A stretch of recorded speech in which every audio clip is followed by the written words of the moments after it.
We are your home theater and AV questions answered. This is AVRant. Want your home theater or AV question answered by Tom and Rob? Send it to question@avrant.com. Welcome to another edition of AVRant. I'm Tom Andrew, and I'm here with Rob H. This is AVRant. It's your home theater and AV questions answered. This, if you're watching the YouTube video, this is going to be a very rough version. I had the big Windows update, which was like the October update, which finally hit my computer now that it's December. Welcome to December, by the way. Where did the time go? And yeah, so that completely broke everything. So this is going to be a rough video. Hopefully we'll figure something out for next week. I'm done with Minicam because it won't even install anymore. So... Yeah, Robbie texted me, was like, oh, you don't have to worry about your video because we're blah, blah, blah. I'm like, great, no video. I was all on the couch. I didn't mean no video. I was on the couch. You don't have to I had no camera set up. I had no lights set up. I was like, I'm not, I just got out of the shower. I wasn't going to do my hair. I was like, this is no big deal. And Rob's like, oh, wait, yeah, but where's your camera? I'm like, what? I got a new camera. I said everything was totally fine the way it was. You're the one who worried about perched to the side and stuff, lights and parallel lines and OCD. Just out of all the people, do not get to mock me for being neurotic about things. I don't care about parallel lines and stuff like that. You have Sierra 2s all over your stuff. Well, yeah, audio I might be insane, but video I barely care. No, that's not really true, but yeah, it's all right. So, everybody appreciates that your screen like lines up with the frame of the image now. Yes, it would have driven some people crazy had it been all cockeyed the way it was. Well, I mean, I don't have the light, so everything's really bad. Whatever.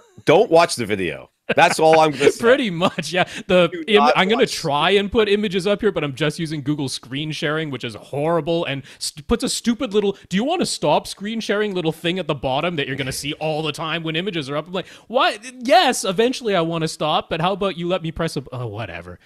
Broken. Everything's broken. Thanks, Windows. Thanks, Google. That's all right. After our last podcast, I said I had that Mac update. Did I talk about that on the podcast or just with you afterwards? I think I was just with you. I did the Mac Mojave update, and then we were able to record the podcast. But after that, it completely locked me out of every document I own on my computer. It took me like 3 days to fix it. I mean, it was like I fixed it and then it would unfix. And I fixed it and it would unfix. It was like this permissions thing. I had to make a new admin and give them permission and then give them permission to give me permission back again. I'm like, this thing is dumb. So yeah, updates. Don't do them. Yeah, it made Bing my default search engine for everything on my computer. I'm that's what you want. You bastards.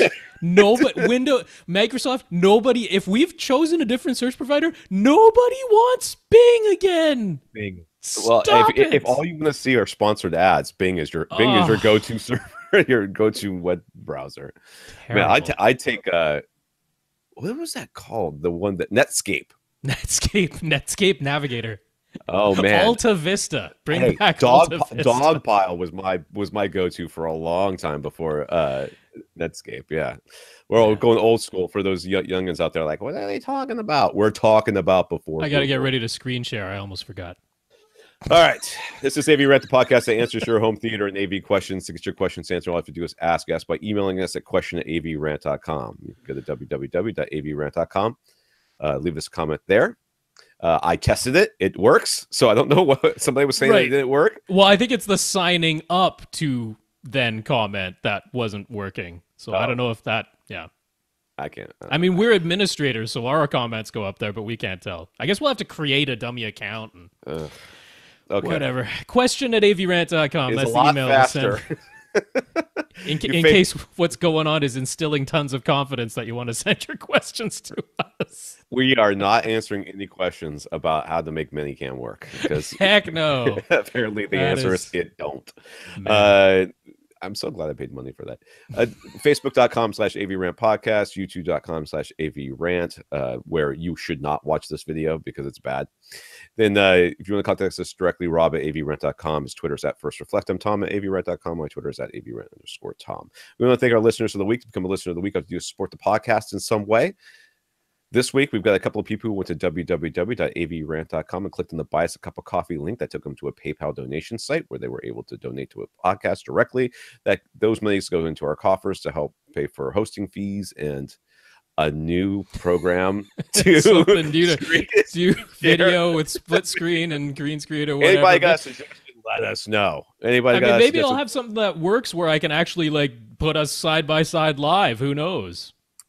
Might happen. Stranger things have happened. I hate to say it, man. Cisco's got all that stuff, right? And it's all super duper expensive. I wonder if it just might be worth it for us just to Nah, there's something else. There's got to be something free. I'm at this point. I'd be willing to pay just for convenience. Well, something, sure, like $50 or something. Whatever, we can swing that. We'll manage. Yeah. All right, so we want to thank Daniel and James. They went, like I said, they gave us a donation for the PayPal site. James, I guess he loves being a trifecta listener of the week, so he's also a Patreon patron, and he talked us up to SVS when he bought a PB12 NSD during the Black Friday sale just because he has a bunch of subs. Oh, he's got subs. Why is he buying? It doesn't even need another sub. He says he's just trying to figure out where to put it. But it's such a good deal, he didn't want to miss out. So he had a FOMO moment there, and is sure he'll find a room that could use a subwoofer somewhere in his house. Absolutely. I think guest bathroom. We're around the chairs around the dining room table. Put a cushion on the dang thing. Powder room with a PB12 NSD in it. You know, it wasn't crowded in there before. There's a room under the sink. But yes, Daniel, James, thank you both very much for your donations. James, thanks for being that trifecta listener of the week once again. And if you're wondering what Patreon is a service where you sign up and it takes a monthly draw off your account and gives it to your favorite content creators. So if you'd like to support us, you can sign up there. And the minimum is $1 a month. The maximum is infinity dollars. And you only have to do that 1 month, and then you can stop. Yeah. Some people apparently did the $1 for 1 month because we now have 75 patrons, whereas last episode we had 77, but that's all right. We're still doing okay. Jeff K is one of our patrons. Thank you, Jeff. I think some of those people gave more and then just did it for 1 month and then stopped. You know, I probably could track it. I don't want to.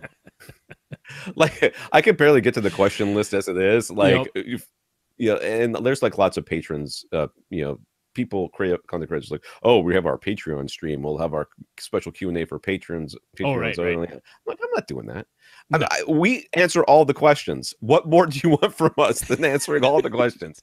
There's no additional. Now, I mean, I could put like a $10,000 Patreon thing for you to do it for 1 month, and Rob and I come to your house.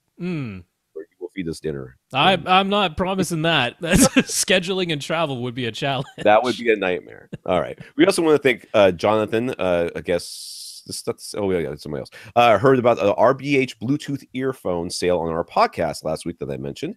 And even though it was the week after Black Friday, he was still able to get the deal. He credited AVRant on there. Where did you hear about RBH survey? Guess who else did that? This guy.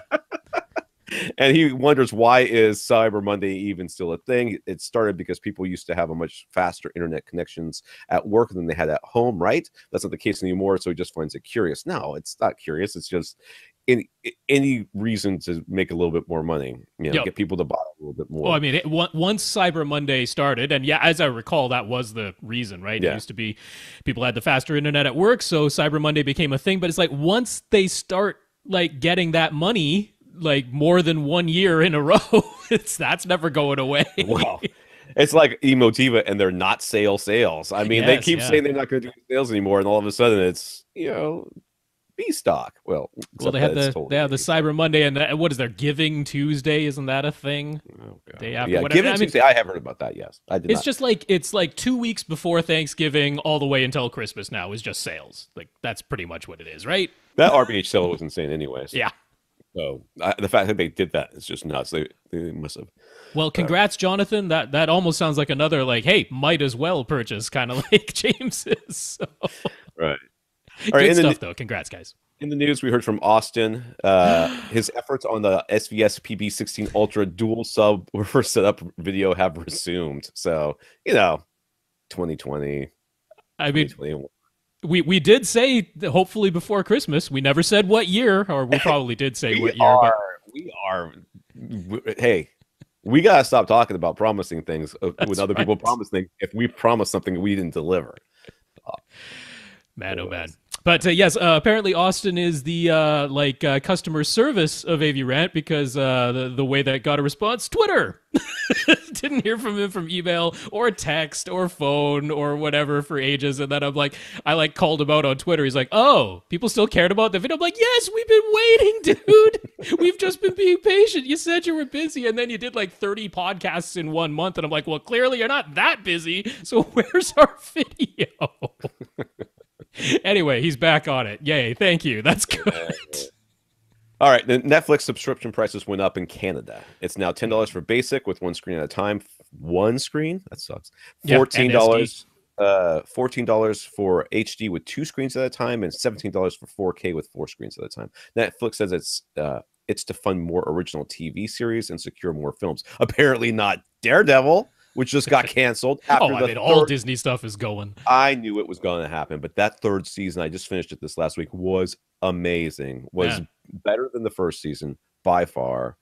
Definitely, it was as good as the Punisher part of the 2nd season, but almost the whole way through. Well, somebody had a interview with a writer who was a writer on Daredevil who had already started working on season 4, and then they were like, oh, well, guess I don't have a job anymore. So it wasn't like super pre-planned. There were people in the production team who weren't aware until it was announced that it got canceled. So yeah, what is there? There's a 3rd season of Jessica Jones in the works and a 2nd season of The Punisher in the works, but I'm pretty sure those are done after that because Disney's taken it all back and they're going to do new versions on their own Disney Plus streaming service. So that's the end of that. Yeah, I wonder if they'll use. I don't see any reason why they wouldn't use the same actors, other than they just want to completely change the continuity. I mean, wouldn't it be crazy to not have Vincent D'Onofrio as the Kingpin? I mean, he's so good as the Kingpin. Who else could you?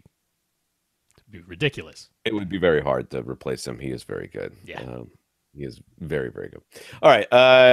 Anyways, Netflix is raising their prices to fund more original TV series and secure more films. Meanwhile, Crave TV now offers Crave Plus packages for $20 a month. That basically includes HBO without needing a cable TV subscription. And Disney Plus is expected to launch next year, close to the same time it launches in the US. So if you're in Canada, that's what's going on. I'm debating it now. Like $17 for that 4K thing. I'm like, I don't use it that much. I've been Hulu. I after just decrying Hulu for their stupid commercials for so long, and then actually getting Hulu and spending the extra $3 a month not to have the commercials. Yeah, Hulu has been. We've spent more time on Hulu than we have on anything else. I can even get Hulu in Canada. So. Yeah. Well, I mean, right now, so my wife gets a series and then we plow through it. You know, 1 episode at a time. It takes us months to get through some of these things. She watched all of Brooklyn Nine-Nine, and then she went on to watch all of Cougar Town, and now we're on Community. So we're still in season 1 of Community. So we're going to be doing that one for a bit. But that's worked well. Netflix has been a little bit more. I mean, because they come out a lot later, we've already watched a lot of the stuff on Hulu, so it's just behind. Plex and Tidal have teamed up. You can integrate Tidal into your Plex interface. Includes music videos. They still make music videos? Yeah, they do. Did not know that. $10 a month for lossy, $20 a month for lossless, and Plex Pass is included, whatever that is. What's a Plex Pass? So the Plex Pass gets you all the latest features, plus I believe their DVR service, if you're using that. That's part of the Plex Pass. So that's only if you're getting the $20 per month plan for the lossless version of Tidal. They will include a Plex Pass in that. If you're doing the $10 per month plan for the lossy version of Tidal, you do not get a Plex Pass included in that price. That would be extra. I don't see any reason to do this, but anyways, if you already have a Plex Pass, you get a $1 off either plan. Which is great for the lossy version, because that's a 10% savings. Not much of a deal for the lossless version. It's, in fact, the better deal. I bought a lifetime Plex Pass, so the best I could do would be $1 off. But if you were doing like a yearly or a monthly Plex Pass before, the better deal, if you were going to go lossless anyway, would be to do it just for $20 a month. So anyway, that's good. Some comments here. Infinite Gary shared a transcript of an NPR interview with Sean Olive and Scott Metcalfe, in which they very clearly explain the differences between vinyl and CDs, as well as getting into MP3s and AAC a little bit. Right at the beginning, they explained how CD objectively and reliably gives back whatever signal you record onto it, while vinyl alters this original signal. Sean Olive describes working at NRC, testing loudspeakers, and how vinyl was a limiting factor, while CD provided a more reliable and accurate medium. But they get into why vinyl recordings can sometimes be subjectively more pleasing, all with very clear and well-explained language. Because people are dumb. But yes, I mean, it's largely stuff that we have said, but it's always good to see it written or hear it said in another way that might... Did you see the video I posted to the Facebook page from that dude who's talking about audiophiles? Yeah. I was like, from our mouth to your ears to your mouth. Holy moly. It was so interesting to hear a recording engineer say exactly the same thing. We're like, they have crappy speakers in their studio and they listen to them because they want them to know what it's going to sound like on the speakers that most people listen to. I was like, oh my God. Translatability. But yeah, I mean, they get into all the stuff, compression of the dynamic range. Right. They get into some, data compression, what is actually lost when you're going into MP3 and AAC and that, which is true. There is data lost in those. We know that, but how audible is it really versus what is vinyl doing to the signal and that? So, it's nice to see it explained really clearly, concisely. This was NPR, so they didn't want to get like crazy technical all into the math of it or something like that. It's like explained it in regular language. So another good resource for anyone who's wondering about this stuff. Yeah. All right. Karl found an official poster print of the THX Deep Note handwritten sheet music. He ordered one and figured some other AVRant listeners might think it's cool too. He found a neat illustrated history of Dolby milestones as well. So yeah, that's the Deep Note thing. It's a poster. Yeah, it was the handwritten sheet music for the Deep Note, now in poster form for the 35th anniversary. And then there were some they went to an artist who they're mostly like text, but they're written up kind of like posters, and then they're putting text of what were some of the achievements, milestones that Dolby had in their history. So it's kind of cool to see what movies introduced some of the technologies that Dolby developed. So between THX and Dolby, maybe you'll get yourself some cool posters to decorate. Yeah, not bad.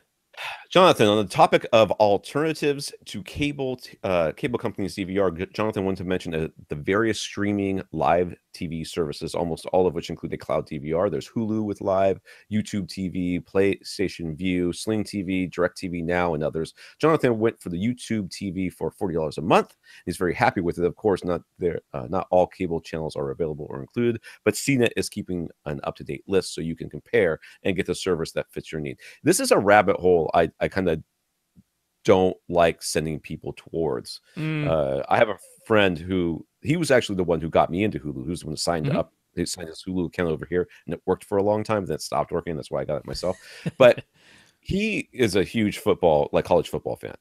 So he needs in quotes to see the games, is Florida State in particular. And between that and then also the whatever package live TV, and I think he was watching Game of Thrones, so he added HBO onto that and got some sort of deal, where like they sign you up for like 3 different things, and for the first 3 months it's free. He was paying more than he was paying for cable. Right. Now he was getting more than he was getting for cable. Okay. He was getting more services. He never had HBO or any of those other things before, but he was paying more than he was paying for cable. I'm like, you're missing the point. I'm paying for Hulu and Netflix basic, which is like $20 a month out of pocket, or maybe $22 a month out of pocket, plus my internet service provider, which I would have paid for anyways. Right. I'm coming out way ahead on this deal, whereas you go down this rabbit hole and try to get all these other things. Now, if this is something you want, and you want a cloud DVR service, Hulu does work. It doesn't save it forever.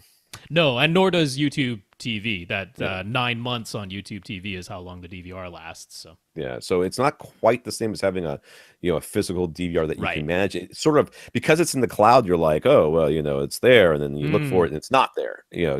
Depending on how things have gone, or if you record, you're like, oh, I like this new show, and it's like, okay, well, it's in syndication, so I'm going to record everything. Yep. Suddenly all your, and it starts kicking out the older stuff, which is the stuff you just haven't gotten around to watching yet. So it's a little bit harder to manage, in my experience. Now, does that mean that it's not doable? No, of course it is. I just you just have to be a little bit more savvy about it. Yeah, I mean, it's really about are you going to get all the shows that you want to watch? Yeah. That's really what it breaks down to. And of course, the idea of the streaming live, that's for, I mean, it's mostly for sports, right? Really, that's what it's mostly for, is being able to get ESPN actually broadcast live, because otherwise most people are fine. If they really don't want to pay for cable, they could even just buy the shows individually or something. So it's mostly about getting that live sports. And yeah, if the channels work for you, if you're getting the content that you want, then you definitely could potentially save money versus having a cable subscription. So, I mean, it's nice that CNET has this list, basically all the major of these streaming live services, showing you what channels are available on each of them, including like if a channel is available, what will cost extra over the basic subscription plan and that. So it's really nice that that's there, makes it so that you can do that research fairly easily and find out if it's right for you. Right. So Mike on Facebook says, thanks for our help discussing his long HDMI cable woes and his Audyssey mic extension cable. He'll be doing some returns and swaps, but wanted to note that none of the problem cables had actually been pulled through the shared bulkhead yet. This is the guy who had that super long run, and the 50-foot cable worked just fine. Yeah.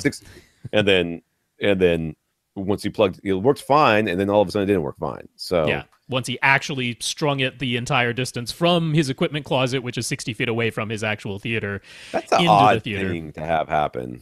That, you know, when you plug it in, they're next to each other, it works, and then you stretch it out and it doesn't work. I don't know. It just seems just enough interference. I mean, just enough. Yeah. Once you stretch it out, that cable is an antenna, and even though it's slightly shielded, you got 19 teeny tiny little twisted pairs inside of an HDMI cable. Not the best design. So yeah, still in favor of going fiber optic for that kind of length.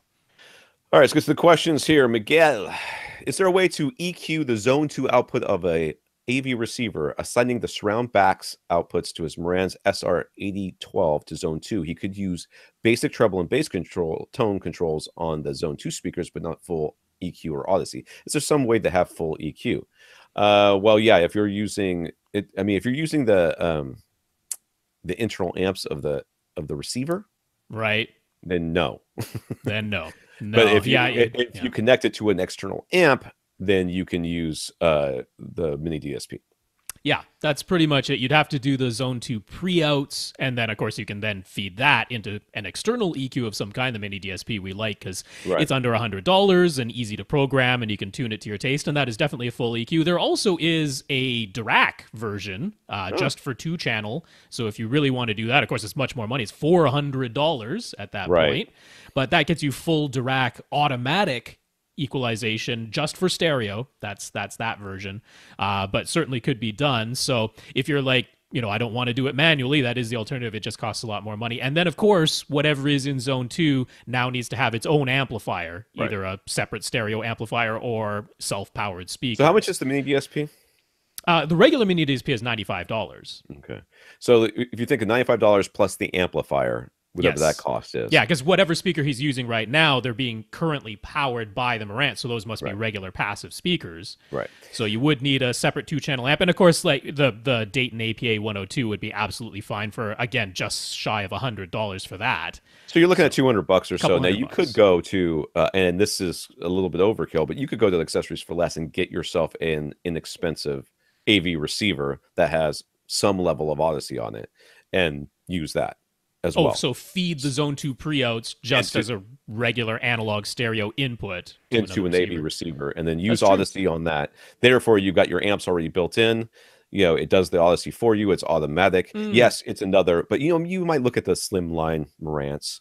Yeah, so you're saving although those are over $200. Right, they would be. You would have to find either some sort of sale. Even on Accessories for Less, they're over $200. But so I mean, that's another alternative there. You may find that if you, especially if you're looking at something like that Dirac, I mean, you could definitely get yourself a nice AV receiver that has, you know. Has Audyssey instead. But yeah, as far as using the surround back speaker binding posts and the actual internal amps of that Marantz to power zone 2 itself, there is not a way to apply EQ to that. You just got the basic treble and bass tone controls. Brian, in general, what's the reputation of Fluance? Being in Canada, they seem like a potentially nice option for affordable gear. My overall impression of Fluance over the years is that they are a very nice option if you are on a very, very steep budget and just want to get as much as you can for your money. And sound quality is not as important as just sound. Okay. Well, yeah. I want there to be sound behind me, and I cannot afford other speakers. Then Fluance is your brand. Now, they have many different offerings on their site. Right. And those offerings vary greatly in their quality.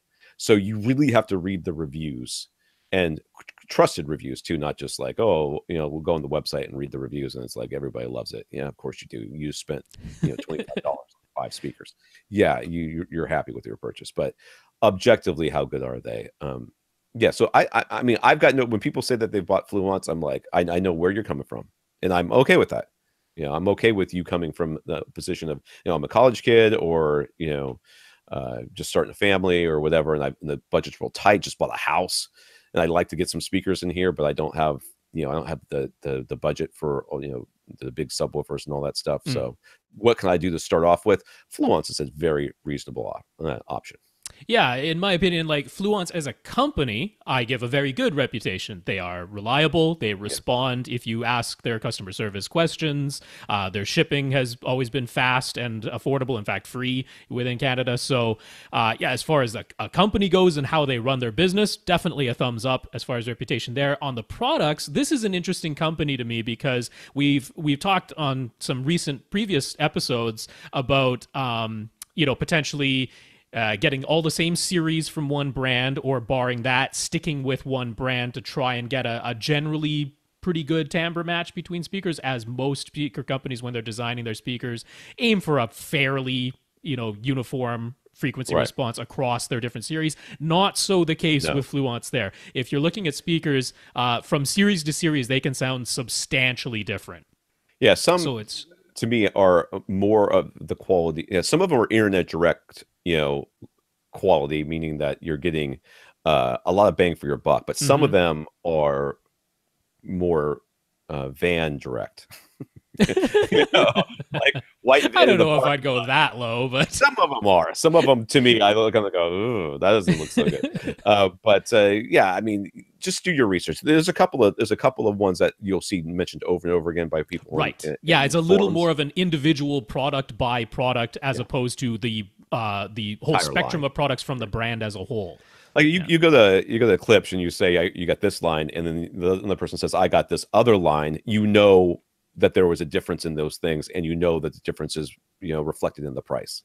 Whereas with Fluance, you're like, I don't know, you're gonna have to kind of, you don't want to go by looks alone. But yeah, or in exactly as he's asking, I wouldn't go by reputation of the brand name alone, because they've got some speakers that were like, yeah, those are definitely good and a really good value, and then they got some others where we're like, yeah, I wouldn't go for those. So you can't just say, oh yeah, the brand name, all good or all bad. It's not like that. It's product by product, but the company as a whole is a reputable company.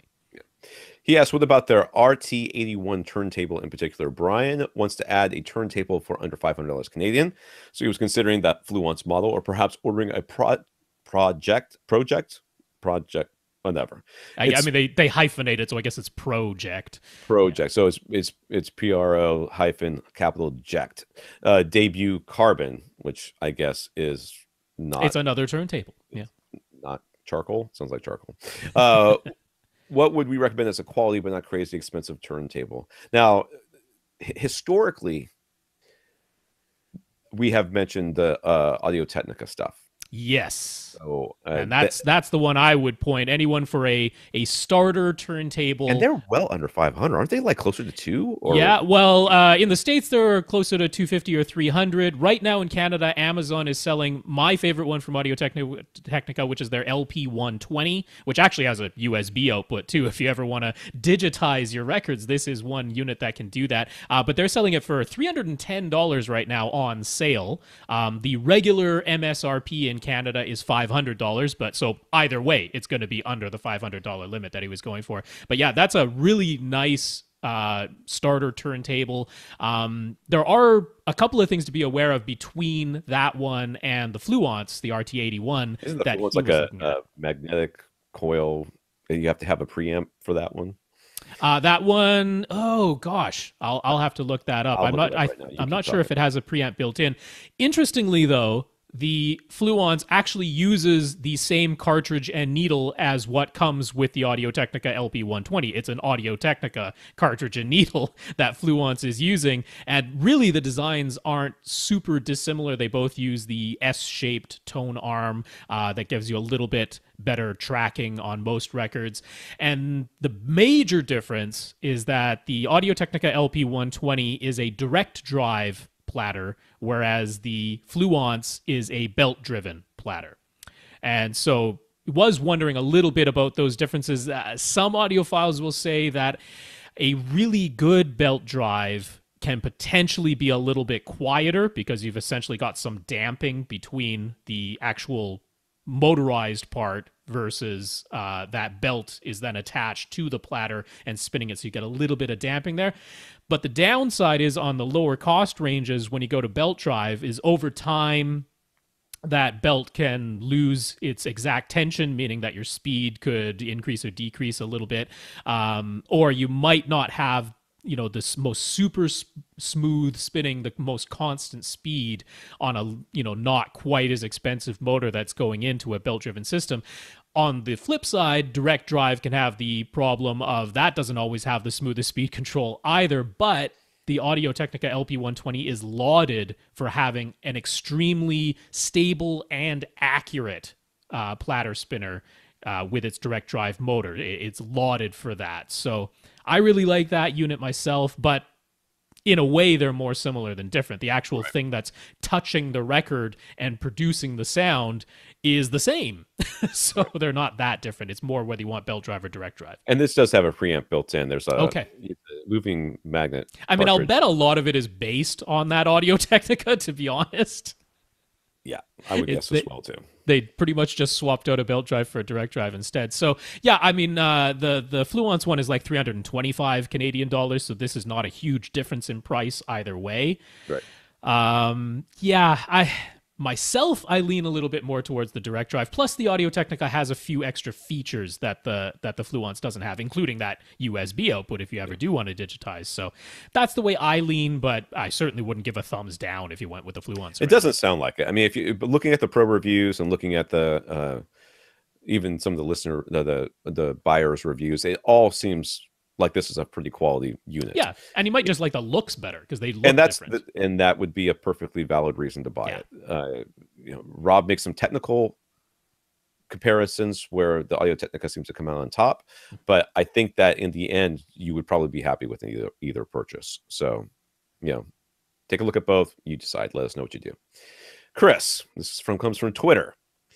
Chris got a pair of SVS PB12 NSD subs during the Black Friday sale. Yay, congrats! It's not a sale. Oh, wait, yes, it is a sale. It's an SVS, not EMO TV. SVS, they're okay with sales. They're okay with sales. They don't care. Like, and they are huge, he says. Yeah. Yes, we know. We tell people, build the box. PB12 NSDs is not a small sub. It's like, 30 by 28 by 22 or something. They're huge. There was some guy on YouTube, I even ended up blocking him because he was all over the place leaving nasty things. But he's like, why do you keep saying, build a cardboard box? We can take the measurements. We can figure out how big the box is. I'm like, because people still buy them and go, oh, that's bigger than what it looked like when I put a tape measure out there. Dude, no one's going to come to your house and make you build a box. Okay? Yeah. No one's going to do that. But if you build the box, it is a significantly different experience. This is not me saying, oh, well, up in my ivory tower, as if I had such a thing, up in my ivory tower. I took the tape measure. Yes. I put it in my spot. I measured out the EP500 subwoofer, which is a similar size to the PB12 NSDs. I think the 12 NSD is even bigger than the EP500. I said similar, and I measured it out, and I said, yes. This will be fine here. It will not be too big. It'll be great. It got there. I went, damn, that's a big sub. It just the physical weight bigger. Of moving it. Yeah, it's just not the same. But seeing it actually sit there, and you're like, okay, it's going to come out to right here. Yeah, well, your mind, you're still cutting off all the corners, and kind of, it's not the same. So if you don't want to build the box, no one's going to make you build the box. But don't come crying to us that the subwoofer's big. And this was not Chris that I'm complaining about this. It just reminded me of that. No. But, you know, we do this not because, you know, we do this because we love. That's right. Not because we're mad and from personal experience, that's really where it's coming from. All right, so to fit one on his front wall beneath his projector screen, he had to put it on its side. That's okay, right? 100% okay. The subwoofer does not care. Absolutely okay. All of the SVS subwoofers, you can put them on their side, including the cylinders, which a lot of people wouldn't necessarily think to do, but even those can be put on their side just fine. The only time I so I had this TV stand thing, and we had a CRT TV. This is when I first got my EP500, and I was trying to find a place for this EP500 because it was so much bigger than I thought it was going to be. And I actually put on its side and slid it underneath the TV portion because it was, you know, I took off some shelves and I slid it underneath there, and the magnet was so strong. It's not shielded that it completely screwed up the TV picture. I was like, can I live with it? My wife's like, will you move that thing? Okay. All right. So yes, you can put it on its side. Yes. Honestly, this is kind of universal. I mean, not all subs can be put on any edge, but like taking a sub and putting it on its side, unless it has a side firing. Right. Yeah. Like, don't actually like lay it on the driver. Right. But other than that, as long as you're laying it on a flat side, that's not like the back where all the connections are, or where the driver is, or where a passive radio is, or a port is. Yeah. Don't like lay it on the port on the floor. Yes. That's fine. Now you will want to think about feet and how to damp this thing, because you're now no longer on the little rubber feety thingies, right? Now, the other thing you have to remember too is a lot of times, and I don't know if these SVSs are the same, but I know that EP500 was, if you took the feet out, the holes went all the way through. You basically created 4 itty bitty ports, and I was like, "What is this noise?" Because I got the Subdued platform to put this thing on, so I'm like, I'll just take the feet off, and it was like, this noise good. It was insane. Now I got one of the very early ones, so maybe they changed it over the years, but the feet are usually meant to still have feet on them of some sort. So you're going to want to keep the feet on there, but you're going to want to put that on some sort of platform to isolate. Yeah. I wouldn't want to just have it on its side directly on the hard floor. No. So to fit the second PB12 NSDs at the back of his room, he's thinking he'll have to turn it sideways. That'll be a good 5 feet from either side wall. So it's not as though the driver in the front port would be facing straight into the wall or corner, but the driver would be facing a side wall instead of his front wall. Any issue with that? No. The driver does not care. Totally fine. It is an omnidirectional sound. It wraps all the way around that subwoofer, no matter what direction you face it. Now, facing it directly into a wall, bad. Facing it to the left instead of, straight forward, doesn't matter. It's just firing into the room. So I mean, honestly, you can have a subwoofer's driver facing a wall, like right into a wall. That doesn't actually change things much. The port I wouldn't want to necessarily have really close to a wall, because that'll actually be like air turbulence, which waves just go right through the medium anyway, but you can imagine that if the air is fluttering back and forth and creating noise of its own, that's not a great thing. A similar effect should be happening with the driver, because it's pushing air as well. So I assume, but ports are generally smaller than the area, the surface area of the. And you can have a downward firing sub. We got plenty of those, and that means the driver is very close to the floor or the platform that's built into. Well, the that's sub why itself, you could turn the SVS subs on their side, because they have a platform that they're firing into. But when you're like, oh well, if they could do that, how come I can't just shove my driver right against a wall? Well, because when they designed your subwoofer, they designed it to be firing into open air and not into the wall. They designed the cylinder subs to be firing, with that plate in mind.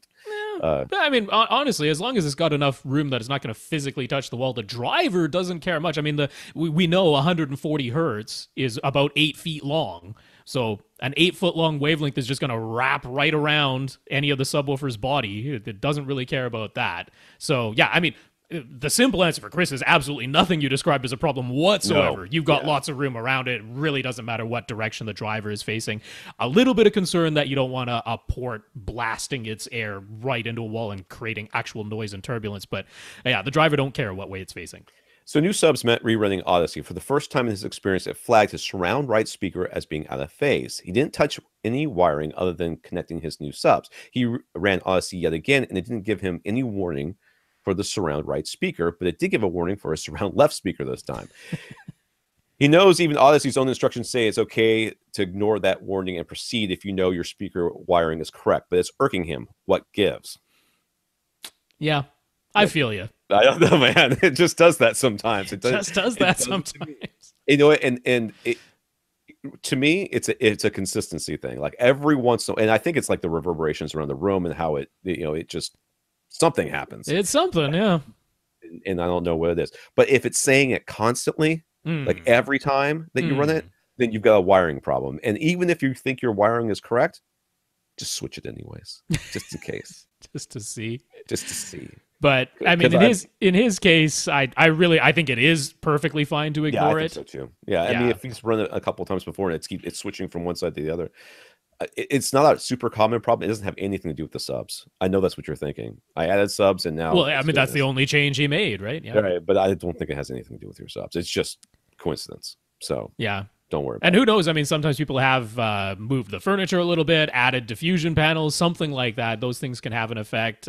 Even just the way the microphone is placed and how close it is to the back of your seat, and which is why we always want a bubble of air around that microphone. Right. We don't want it close to the back of your seat or anything like that. So, yeah. I mean, you could again, but in your case, I understand it irking you just on a psychological level because it's like, what's going on here? But Audyssey puts that in their instructions for a reason, which is that it is entirely okay to press the ignore button, just proceed anyway. I know it's not actually wired out of phase, and that is okay. Try not to let it bother you. Right.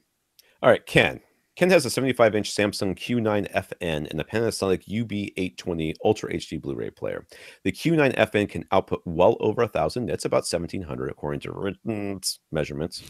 Ratings, yes, but no A. Ratings. So it doesn't need to do any tone mapping for a lot of HDR content, but for 4,000 to 10,000 nit content, tone mapping comes into play. The Panasonic UB820 has its HDR Optimizer, where you can select from 4 different display types and also adjust sliders to brighten or dim the HDR image overall. With HDR Optimizer engaged, the TV always receives a single peak nit signal for all content, regardless of the original signal's peak nit level. But is the UB820 doing dynamic tone mapping on a frame-by-frame basis? And I don't have a clue. Because I read this question, I was like, I don't know. I definitely had to go on over to my favorite technical TV reviewer, which is Vincent Tio over at HD TV Test, and he's had experience with the Panasonic because they're actually came out over in the UK over there. You can get the 820 in North America now, but they were available in Europe earlier. So yeah, he's super into all of this stuff. So I'm gonna begin with the Q9FN. Because, again, he did the full review on those, and yeah, peak nits seems to be between 15 and 1,700 on like a 10% window.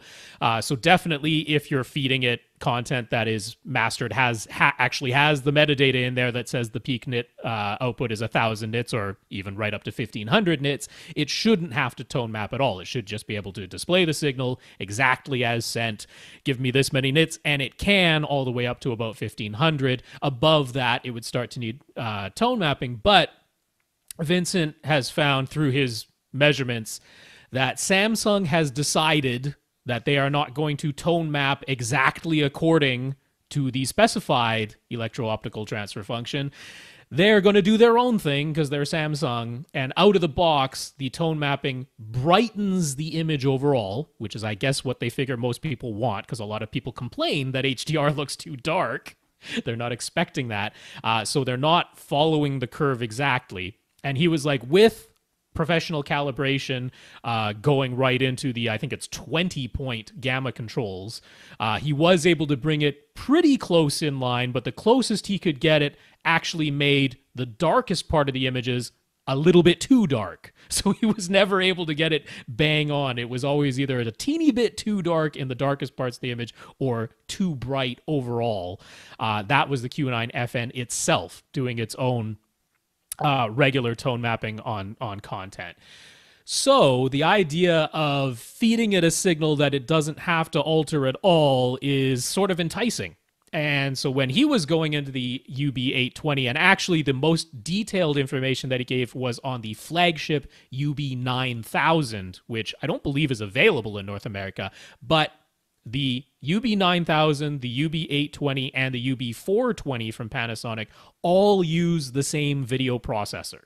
So as far as what they do with HDR to SDR conversion or re-tone mapping, which is what Panasonic calls it, is re-tone mapping the signal, they all do that the same. So he gave some really detailed information on the UB9000, and it is not analyzing the signal on a frame-by-frame basis. It is not doing what LG's OLEDs or what Sony's Master Series OLED are doing with HDR10 signals, where they completely ignore the metadata and just literally look at the signal on a frame-by-frame basis and do their own dynamic tone mapping.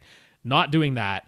It is taking the original metadata from the signal, saying, okay, this said it was mastered on a 4000 nit display, or it doesn't give me a peak maximum content light level signal, so I'll just assume that it's 10,000, which is like the case with video games or Ultra HD Blu-rays that weren't really authored correctly, and they just zeroed out the data. It's taking that metadata, it applies a different tone curve based on the peak light level. So if it was mastered to 1000 nits and that metadata is actually there, it applies one tone curve to that. If it was mastered to 4000 nits and that metadata is there, it applies a different tone curve, which not all displays do. In particular, a lot of projectors do not apply different tone curves based on the metadata. The Panasonic does. If it gets a 10,000 nit signal, it's again another different tone curve versus the other ones. And then you get to select, do I want it to send out metadata to my TV, telling my TV that this signal is 500 nits, 1000 nits, 1500 nits, or no limit. Those are your four options. Okay. So it's not the frame by frame.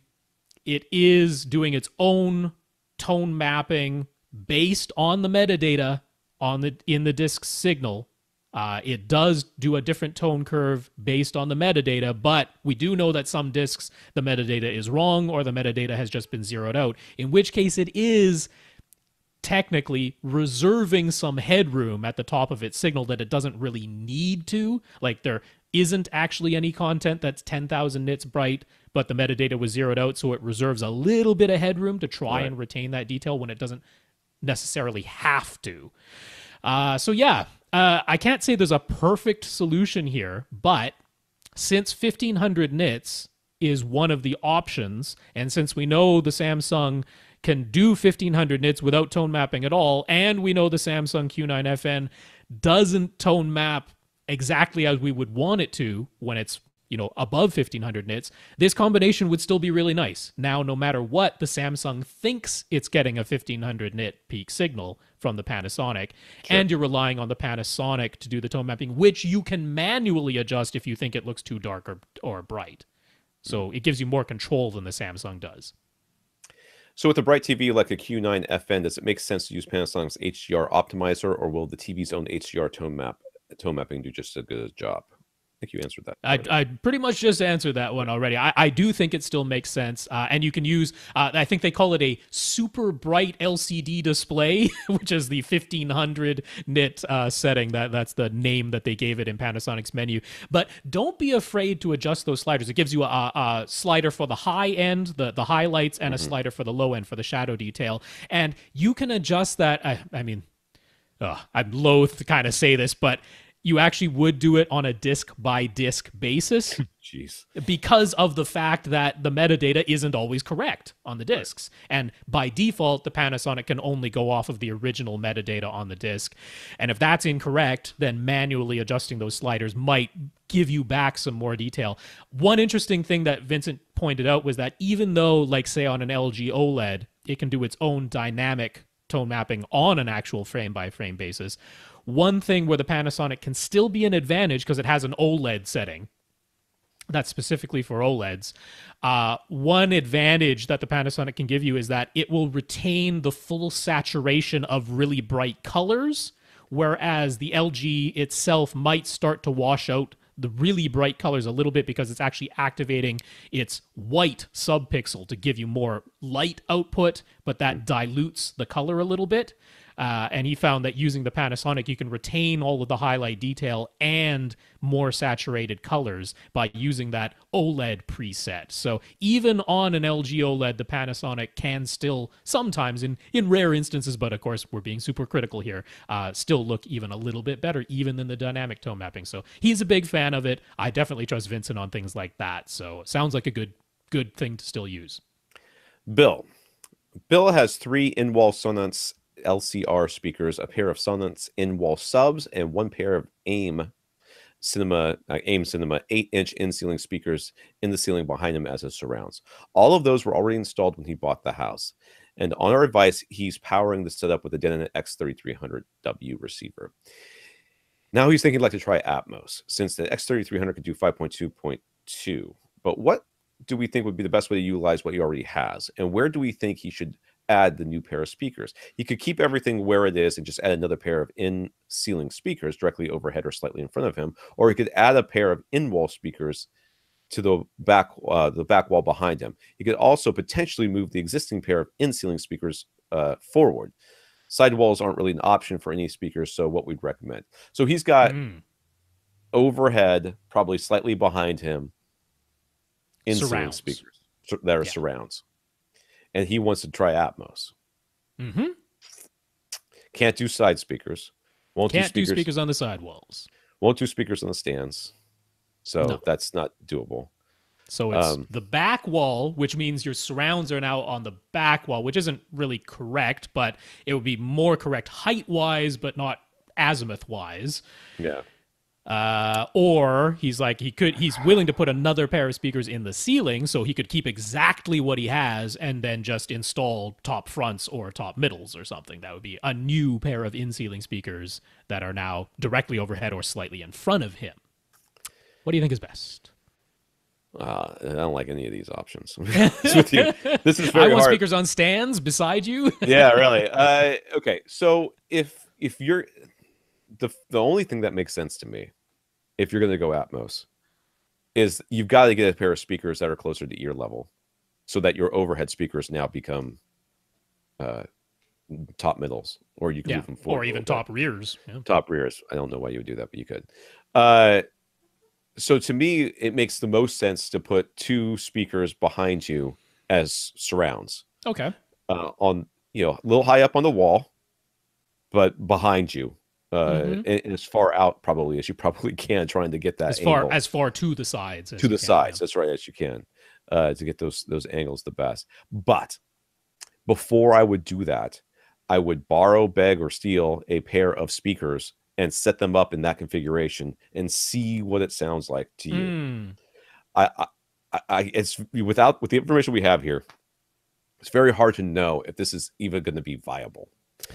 I mean, one thing you could do without changing anything other than the configuration settings in your Denon is to just connect the in-ceiling speakers you already have, just connect them to the top middle binding posts. Sure. You still tell it that you're running 5.2.2 if that's what you have to do. You just physically don't have any surround speakers connected right now, and just see what you think of having the sound coming from overhead. Exactly where everything is. You haven't bought or changed anything other than moving a couple of speaker wires on the back of your AV receiver and changing the configuration in the receiver's menu, none of which costs any money. There's not going to be anything coming out of surrounds, though. I mean, there's no surrounds, but it's just to see if that overhead effect is worth anything to you, because we've heard from some people who are like, I love it, and we've heard from some people who are like, I completely don't care or even dislike it. So before spending any money on moving anything... Yeah, I agree. I would try that. You could. I think it's going to be very hard though without having surrounds playing at the same to fully evaluate that. So that's why I say. Yeah, I mean, my personal leaning, my personal bent is that I don't like having my surround speakers in the ceiling. I'm in with with you 100%. Right. Given if my only two choices are my surround speakers have to be in the ceiling or they have to be on my back wall, I will take the back wall. Yeah. Obviously my first choice is to have them on the side walls where Dolby would specify that they should be, but I will take them on the back wall versus on the ceiling. So that would be the way I would lean. I would, if you just want to go for it, what I would do would be to have my surrounds on the back wall, as you suggested is an option, and I wouldn't move those in-ceiling speakers yet. I would just call them top middles for now, leave them where they are, even though they're right now they're behind you. And if the effect is not satisfying, then potentially we get into physically moving them forward so that now they're directly overhead. But other than that, that's the way I would go at it personally. But it's tough to say that that's what everybody should do because this is some personal taste. And we don't know what his room looks like either, so you know, this could not be very viable anyways. Yeah, it kind of sounds like he doesn't have side walls, so that seems to be the thing. So what in-wall or in-ceiling speakers would you recommend? Well, he's already got Sonos and AIM Cinema, whatever those are. So if you're already using those and you're happy with them, then get those. But I mean, certainly some an extra pair of Sonos speakers in your back wall. Yeah, that'd be great. And now, is that overkill? Because Sonos isn't cheap. Well, we don't know how far away he's sitting. That's true. I mean, without knowing that, it's very hard to evaluate, what kind of speaker. I mean, are you sitting 2 feet away from your back wall? Are you sitting 20 feet away from your back wall? Because that makes a big difference in what speakers we're going to recommend. So, maybe let us know that. True. But just in an overall sense, like Sonos is quite neutral. Like David Fabricant over at Ascend frequently recommends Sonos for anyone who wants speakers that match the Ascend SE series speakers quite nicely when they need in-walls or in-ceilings. So if that's coming from Dave and the Ascend speakers are like ruler flat, then that's good. That's a nice neutral RBH thing. Which would be a good solution too. They're going to be a good RBH flat. would good. Aperion would also be. Yes. Would also be good. So Aperion is very affordable. $300 a pair is what you're looking at there. If you're going with RBH, and actually I heard an RBH representative say it is as Visage, not Visage. So we're gonna say Visage because RBH's own people said it. But if you go with the Visage A series, which, as Tom pointed out, if you're really far away from your back wall, I wouldn't necessarily, because they don't have the highest power handling or the highest output, but if you're not that far away from your back wall, the Visage A series are right around $350 for a pair. So they're not drastically more expensive than the Aperions.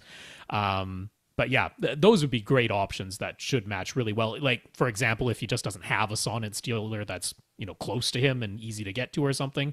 Yeah. We don't know. But assuming that, this was what was put in the house when you bought it. So I'm guessing there's a Sonos dealer not that far away.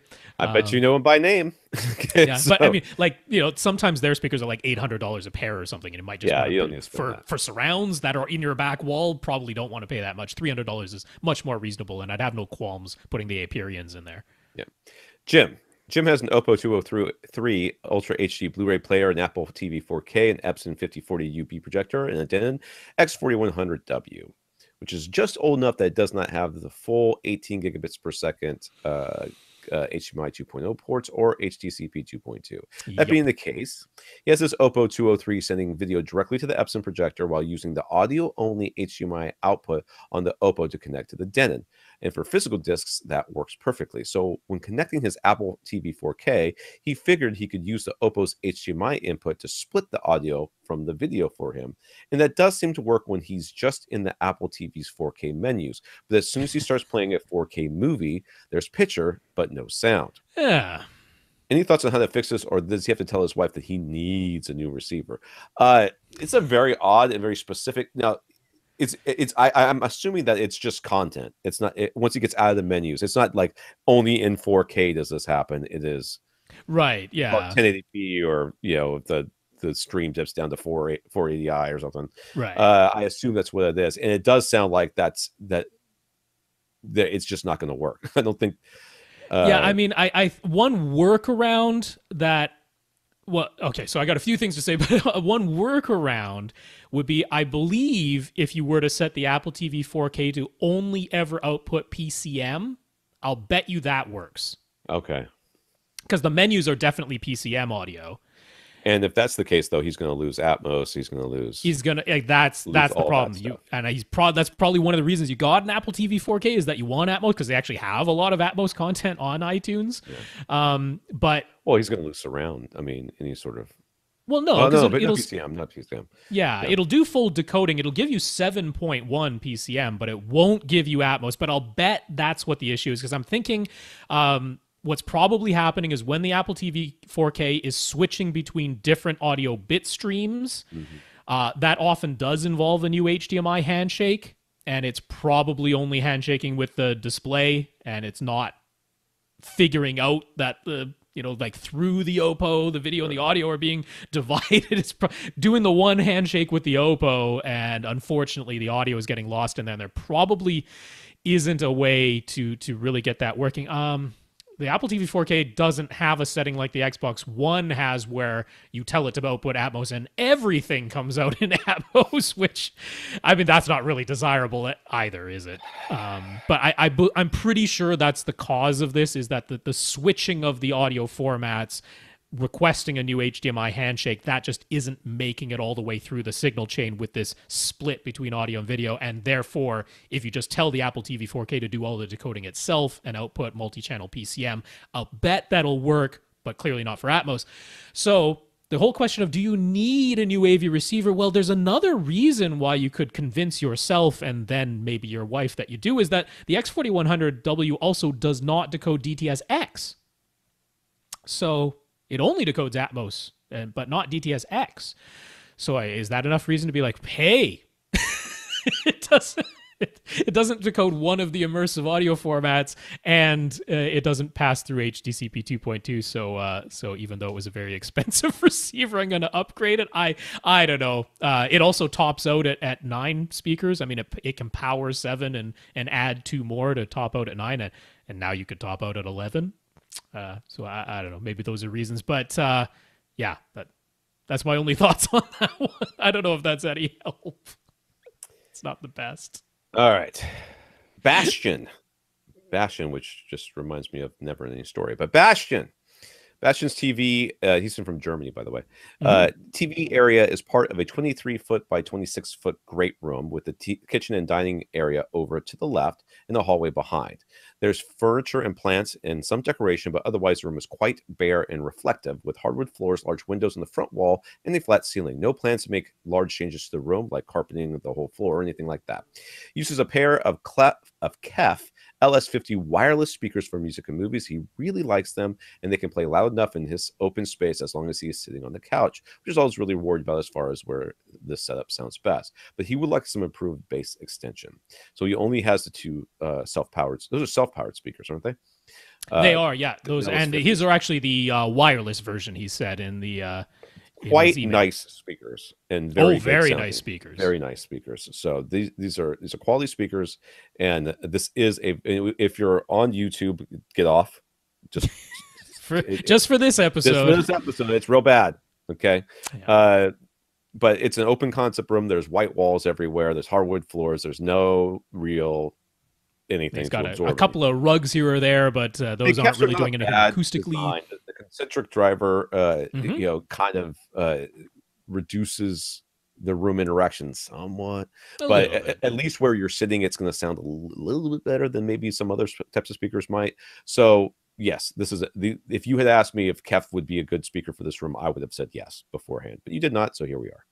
All right, so we're looking at it. So having enjoyed our show for a while now, he's thinking dual subwoofers, but he would very much prefer a place to place them behind the TV where he has plants and decorations that could hide the subs visually. So the little cabinet that everything is on is in front of a window, but it's out. It looks like almost 4 feet from there. About and that, behind that, he's got plants that are essentially in front of the windows to hide, I guess, from people looking inside his TV and stuff. So he wants to put it back there. And again, he just cares about how it sounds at the couch. So what would we recommend? Could a pair of SVS SB1000 be sufficient? Would you need SB2000 or ported subs? Roughly $2,000 is the max budget. He'd rather not buy anything at all if there's nothing that will really work well in his room. All right, in my mind, there's no reason for you to put dual subs behind this TV. I agree. unless you're going to stack them. And the whole point is just to get as much sound output as possible. He clearly doesn't want to put them in the room. I mean, the optimal place, I would say, is you see where you have a coffee table, make that into a subwoofer. That's probably not the most convenient thing to do. Okay, but the optimal place really is like closer to the couch, maybe like right behind the couch, right to the left of the couch, something like that. But his couch is on the right wall. It looks like there may be a little table next to the right wall between him and his couch, but it's just very small and clearly not big enough for a subwoofer. So if I were you, I would get a large ported sub. I would put it behind there with those plants and just shove it in the corner and do it as best you can at your one listening position. I mean, you have that whole front of that area to kind of move it around with, play with sound, play with placement there. But you're going to end up it's going to be as good as you can get, I think. Yeah, you're saying one subwoofer. One large sub, yes. And as crazy as it is to be coming from AVRant, I am in full agreement. Given what you've said, right? You've got this space which isn't going to be changed to like just accommodate audio. You only care about, really care about what's happening at the couch, and probably mostly one seat. Yeah. All of that is definitely aiming towards one substantial output, because we do want to be able to contend with this room size. Unlike your speakers, where you're really only worried about the distance between you, the listener, and the speakers, because you do get the direct sound that just travels from the speaker to your ears directly. With a subwoofer, the frequencies have such long wavelengths that they are reflecting off of server. You're always hearing a reflected sound, so we have to think about the entire open space. And therefore, you need a substantial output sub. You don't have to go insane. We're not going to fully pressurize this room. That is not the goal. Yeah. But you do still need to contend with the full volume of air that you are trying to move. It's just displacement of air. So, yeah, I mean, I was thinking maybe even a cylinder, right? Maybe a PC-2000 could be quite easily camouflaged by those plants. Well, you could lay it down right underneath the window. Or you could lay it down. You can lay it down on its side. Exactly. I was thinking a cylinder might work really nicely here. I would not go for the sealed sub in this room. I would definitely go for a ported sub in this room. So a PB2000, say, output wise, I'd be fine with that. I mean, it's not going to pressurize the space, but that's not the goal. A 2000 series, I think, is quite appropriate. It's never going to bottom itself out. It's very, very well protected. So I think that's the right choice here. But the box, I'm thinking, is so large, you're going to have to put a plant on top of it, which might end up vibrating the plant a bit. Or of the top of it eventually. Yes. Or move those plants around. So, I mean, it's a big, big box. So I think the cylinder makes a lot of sense here. Yeah. It'd be easy to camouflage, or you could lay it down on its side right below your window. So a PC-2000 is my top recommendation. Yeah, I agree with that. Christian says he's one of those dreaded Best Buy home theater associates, but he's a big fan of AVRant. He's done his best to pass along our knowledge to the rest of his coworkers and use that power for good and to help his customers. Let's just say, I mean, this is my problem with Best Buy, and not just Best Buy, but any salesperson. And this is came up yesterday. I had somebody ask me, we're talking about my work history. And he was like, well, why don't you ever get into AV sales? You've got the history. You've been doing it for a long time. You've got the experience. Clearly, you've got the knowledge. Why don't you go into sales? I'm like, because people sell things to make money.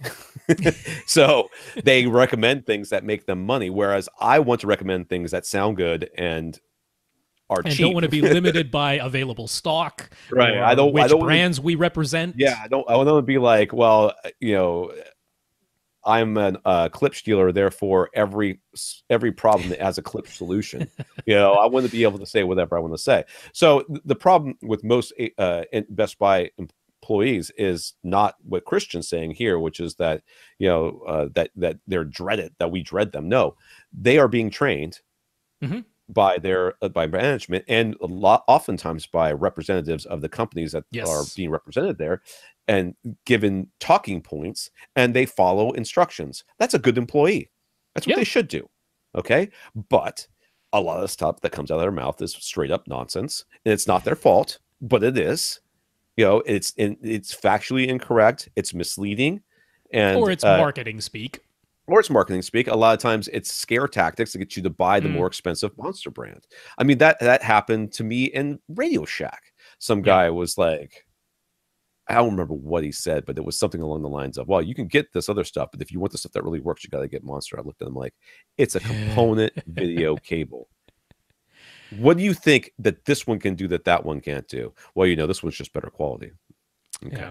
I mean, I do think it was probably like in Canada, we used to have Future Shop. They got bought by Best Buy, and now Future Shop is gone, and it's all just Best Buy. But Future Shop was commission sales. Best Buy never was. So when it was commission sales, like I worked at Future Shop for a while, and I was the guy where regardless of what time of year or who was running the promotion or who was paying the higher commission at a time, called them spiffs. You know, like regardless of that, I just wanted to get the best product for my customers. That's the way I came at it. But everyone else who worked in my department, I mean, if Sony was running the highest spiff this week, guess what? Everybody was getting a Sony. If Samsung was running the higher spiff the next week, all of a sudden the Sony's terrible and everybody's getting the Samsung. And some customers noticed that because some of them would shop across more than 1 week before they actually made their purchase. And they're like, wait a second. Right. So I don't blame Best Buy on that because they've never been commission sales. So that wasn't there. But it's that type of thing when you get into sales is you're constrained as a salesperson by the the higher ups at the company. So yeah, we don't blame you on a personal level at all. That's right. So Christian says for himself, he's working with a tight budget and room constraints, so he wants our help to make the best decision in adding a new subwoofer and surround speakers to his setup. His room is about 20 feet wide and 11.5 feet from front to back. The ceiling is sloped, so it's 8 feet on the left side and 11 feet high on the right side. The floors are wood, and there are several windows that limit where his TV and seats can go, so his couch is right up against his back wall. There's already a problem there. The entrance is a double door size opening on the right, but there's no actual door, so this is not enclosed space. So all those dimensions he said are all BS. So they're not. Well, I mean, as far as picturing what the room is, that's still useful. 20 wide, 11 feet from front to back, and a big double door opening on the right that leads out into space. And a slanted ceiling. Yeah, that's nice to see it. The only convenient spot for a large subwoofer is along the left wall opposite the entrance and maybe 2 or 3 feet from the front left corner. His top considerations are either a PB2000 or a PC2000 cylinder. While will down firing versus front firing making a difference? No. Not a whit. Will having the port on the back versus having the port on the front making a difference? No. I mean, yeah, you've got... I mean, again, we don't crush a port right against a wall or something, but you don't have to either way. You can have, you said maybe 2 or 3 feet from the front left corner, so don't turn the port of the cylinder into your left wall and crush it up against it. Turn the port towards your front wall where it's got 2 to 3 feet of distance. No problem. So the PC2000 would be a bit easier to position, but he isn't sure if the way its port and driver are facing would make the PB2000 the better choice. No, it makes no difference. Like we said. Not only that, the PC2000 comes with the isolation feet included, no extra charge. So that's another great thing. They're the same price. And again, you can lay the thing on its side. You can lay this thing on the side if you really need to. That's right. Maybe you can fit it someplace else. You don't know. You were thinking that you couldn't, but maybe you can. Maybe you can go right behind your TV. Maybe it can go right behind your couch and you move your couch forward. Yeah, that would be a good idea. He's trying to visualize how the bass sound waves traverse and pressurize his room. In his mind eye, he's slowly picturing laser beams or ping pong balls bouncing and reflecting around the room. So even though he has an open entryway, does having the subwoofer on the opposite side of the room, approximately 20 feet from that opening, make any difference? Is it still just as bad as an entirely open concept great room? Now, okay, Christian. So picturing sound waves, picture dropping a pebble into a very still pool of water. Okay. And the ripples go out. Now imagine if you did that, but instead of dropping it into the top of the water, you somehow teleported it to the middle. Okay. The sound waves then go out like in a sphere from there. Spherical. Yeah. So, think of like all the explosions in every single Star Wars movie. Okay. It's kind of how it goes. Now, those sound waves do not care, because they're going out spherically. As soon as they hit something, they're going to start reflecting, back. Just like if you have a border to your pool that we were. Think of like a bathtub, right? Yeah. As soon as it hits fill the a wall, bathtub with water. Yeah. And then they start they start crossing each other. But this is in 360 degrees. So does having the subwoofer across from the opening make any difference? I mean, not really. It does in relation to what sounds are being canceled out or added to at your seat. So moving the subwoofer around will change that point where it'll change the pattern that the waves create. But the sound itself it's basically going everywhere, whether you want it to or not.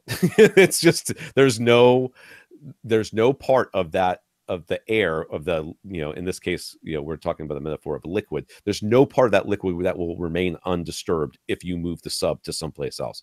All of it's going to move. Yeah, so, with bass in particular, you definitely cannot picture it like ping pong balls bouncing around a room or something. Or like lasers. That. Lasers even worse. Definitely not that. No, the bass sound waves, again, we're talking, so even down at 140 hertz, which is, the upper end of the crossover region down to the subwoofer, those waves are 8 feet long. That's just to make one cycle. By the time it's made one cycle of forward and back motion of that driver, 8 feet in every direction that sound has traveled just in the time that the driver moved back and forth just once. Right. That's the size of the wave that you're dealing with.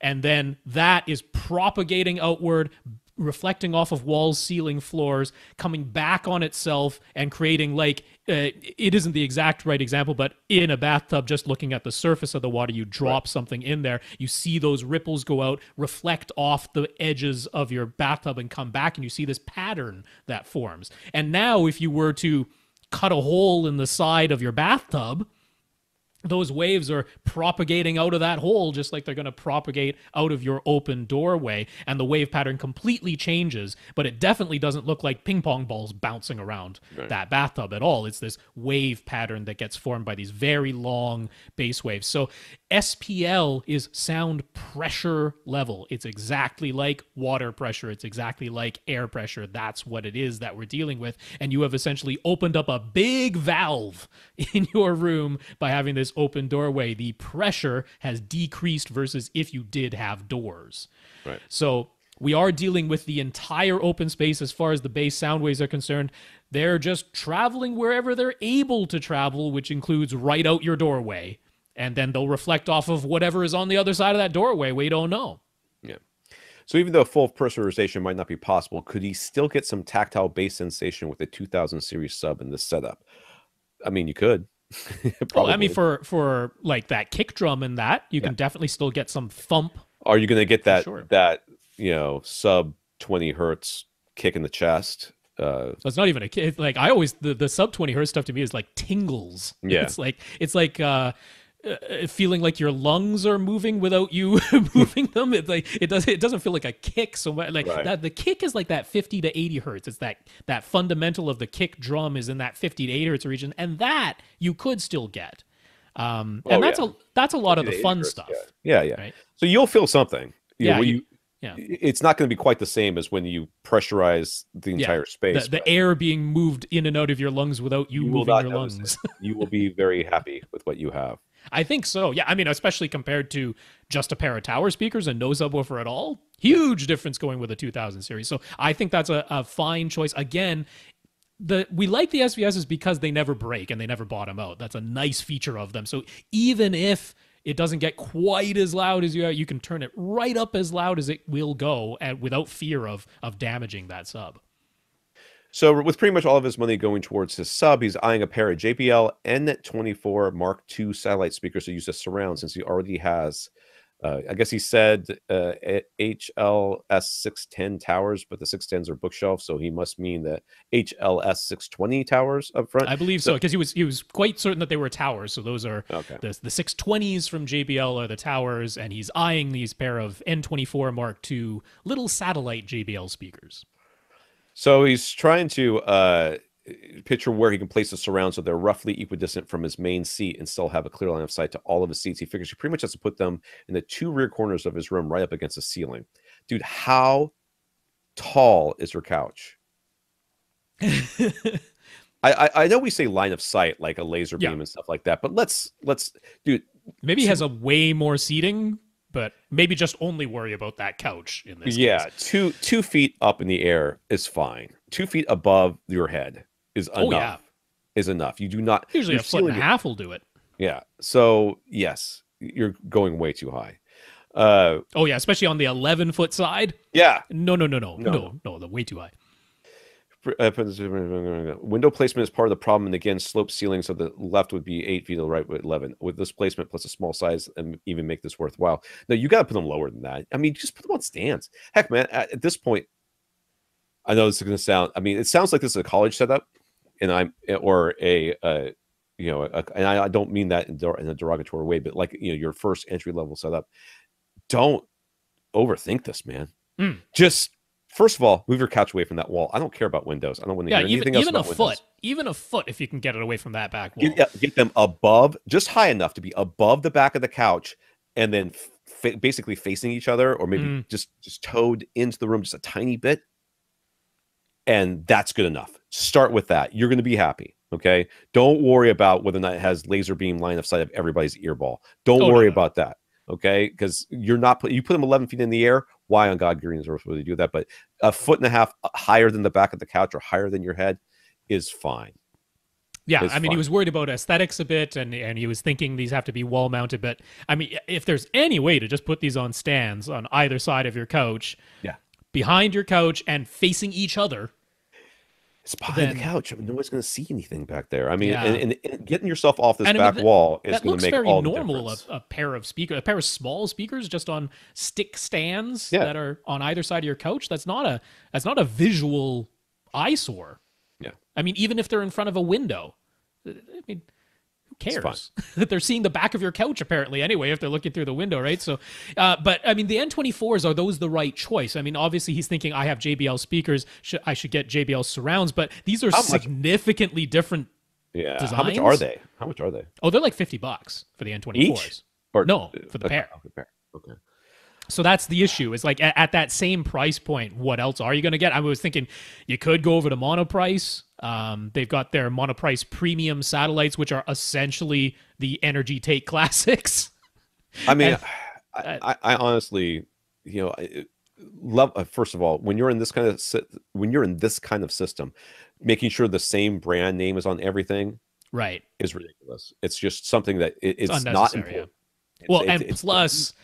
Again, similar thing with JBL. From series to series, they don't necessarily all sound the same. So just having the JBL name on it is unimportant. Series, and especially, and this is, I'm going to give them a little bit of leeway here. When you're talking entry level, nobody's stuff, almost nobody's stuff. When they have as big an offering list as JBL does, you're going to have a very hard time maintaining consistency from their Bluetooth speaker, wireless speaker, all the way up to their synthesis stuff. It's you're not going to have that. RBH can do it because their entry level is what most people would not consider to be an entry level price. Most people are thinking a couple $100 and you get a 5.1 system and a receiver. That's an entry level price. RBH doesn't start there. They start where they can actually make a speaker that fits within the continuity of their entire line. JBL is, I mean, they've got a lot of other stuff going on, so let's give them a little bit of a break there. But yes, I would not worry about it. I would try to get something better than what you already currently have. And the issue though is if the limit is $50 for a pair of speakers, there's not a lot out there. What else? Yeah. What else? I mean, are the Monoprice Premiums going to be any better than these N24s? I mean, as surrounds just on either side of your couch on stick stands, nah. So if these are easily available to you from work or whatever, then I've got no problem with them. They'll do the job as surrounds. But if somebody returned a pair of bookshelf speakers that are whatever, you work at Best Buy, don't tell me that people don't return nice speakers from time to time, because they do. And when they do, and if you can get them for cheap, you should get those. And you can use them as surrounds. You can take your tower speakers and put them behind you. They're just like, hey, it's a speaker on a stand. I put it behind me. You're not going to use the bass coming out of those towers. So you might as, you're going to have the SVS to do that. So don't be constrained by this idea that you got to buy these itty bitty speakers. Right. Yeah, we're definitely saying you do not have to limit yourself to only JBL. Yeah. Not at all. Yes. Yeah. Yes. But don't put them up by your ceiling. That's way too high. Yeah. Jeff has projection set up. He sits 11.5 feet from his 120-inch screen. and there are already 2 pairs of in-ceiling speakers in the room that he isn't using at the moment. The ceiling is 9 feet high. Due to his screen size and seating distance, one pair of ceiling speakers is about 2 feet in front of him, and the second pair is about 7 feet in front of him. Could he call these top middles and top fronts, respectively, and use those ceiling speakers in a 7.2.4 configuration with his Marantz receiver? 7 feet, 9 feet high. 9 feet high. 9 feet high. 7 feet in front of him. So assuming the typical top of your head is about, or your ears are about 3 feet off the floor, right? So you got about 6 feet between your ears and the ceiling, somewhere in that range. If they're 7 feet in front of you, that creates a 40-degree elevation angle, which is perfect for calling them front heights. Right. Which, by the way, if the other 2 speakers are more or less directly above you and you're going to call them top middles, you must, in the case of a Marantz receiver, call the front ones front heights. And that all works out swimmingly. I think that, I mean, you've got them up there already. Oh, yeah. You know, every once in a while, I would just lean forward. You know? I mean, it's very easy to just label them as front heights and top middles. There's no, I mean, effectively, there's no difference between front heights and top fronts. Yeah. It's kind of a weird thing that they even do that anyway. But given that the Marantz will only let you call them front heights if the other ones are called top middles. And the other ones are clearly nothing other than top middles. That's right. Being 2 feet in front of you, they are top middles. They cannot be, top fronts or anything like that. So. And 7 feet in front of you, it happens to be exactly where front heights should be anyway. So it all works out. Chris says, thanks for talking about his Sennheiser HD599 versus his HD600 headphone decision and whether his Yamaha receiver would be able to drive either of them well without the need for an external headphone amplifier. Since we weren't exactly sure about what he'd be listening to or how he was planning to use his headphones, since he already has a pair of Sennheiser Momentum Wireless that he likes very much, he's back to provide some more information and to ask some more questions. He recently completed his home theater setup. He's got a Yamaha RX A2070 powering a 5.2.4 configuration with Q Acoustics speakers all around. I still don't know who Q Acoustics is. They were a British brand, but they're now available in North America with some nice prices. So yeah, I'm going to take a look at them. One Velodyne CT120 sub, one SVS PB2000. CT120. I'm not super familiar with that one. That does not ring a bell. It must be very old, is what I'm thinking. Yeah, Velodyne's been around a long time, so they have. He's also got a 90-inch projection screen with an Optima HD UHD 60. Mm-hmm. It's one of the 4K DLPs with the wobbling DLP thing. And for those of you that cannot see this, he's got this projector screen. It's a fixed screen. It looks like it's like on a stand, maybe. It appears to be, yeah, because it's definitely in front of that wall. It's in front of its front wall, which is full of windows and drapes. Covered by curtains. Covered by curtains. It seems to be standing on top of an equipment cabinet. Yeah. To the left and right of the equipment cabinet are the 2 subs. On the other side of those are the 2 tower speakers. The right tower speaker is basically right on the right wall, which looks like it is a window. Mm-hmm. The left one, we cannot tell. It definitely goes off into someplace. Okay. And he's got a pair of front heights mounted up above that. I didn't see those. Yep. Front heights. Okay. Screen. Anyways, it rocks, he says. He loves gaming and watching movies in the setup. He also listens to heavy metal music, and that's where his setup rocks a little too much. His wife ends up asking him to turn it down, or if it's late and this gets her asleep, he can't crank it up at all. So that's where the headphones come in. The wireless Momentums are very convenient, but he feels as though he is missing a little something when he is really wanting to rock some heavy metal. So what he's hoping to gain with this new, that's what he's hoping to gain with this new wired pair of headphones. Is he correct in thinking that open back headphones will deliver better quality sound than his closed backed Sennheiser Momentums? Better imaging, better soundstage, better delineation, and clearer, more realistic sound. That's what he wants to achieve. And from the things he's read, it always seems like open back headphones are the way to go for these things. Is that generally true?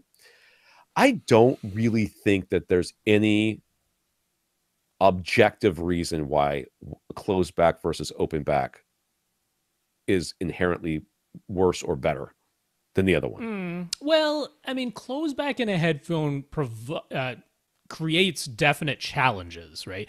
I mean, you can think of it as a teeny tiny little room that has been built around your ear, and because it's so small, you have a lot of reflections of significantly high frequencies. But there's so much direct sound. I mean, there's so much direct sound, but I mean, really good closed back headphones have an enormous amount of padding inside to absorb as much reflected sound as they possibly can, which a lot of times people end up not immediately liking those because they don't sound like your typical closed back headphone anymore when that's what you do to them. So designing a closed back headphone that sounds like an open back headphone where you don't have all of those reflection issues, it's difficult. It's not easy to do. I'm going to say, though, that going from the Momentum headphones to an open back headphone design, I would not be expecting an aha, oh my God, this is so much better experience.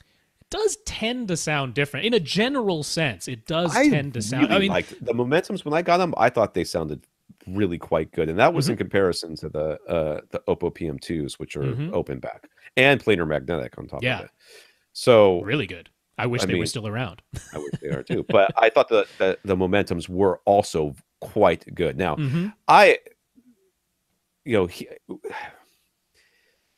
he does care about bass, and that's one thing where open back headphones often struggle a little bit. That's where my concern kind of comes in too, is that he's listening to heavy metal, which most people don't worry about sound quality with heavy metal. They worry about volume level with heavy metal. I guess there's that, yeah. So, but if your subwoofers and your bass and stuff are what's bothering your wife, and you're looking to get headphones that are going to solve that, I don't know that open back necessarily is going to be the solution.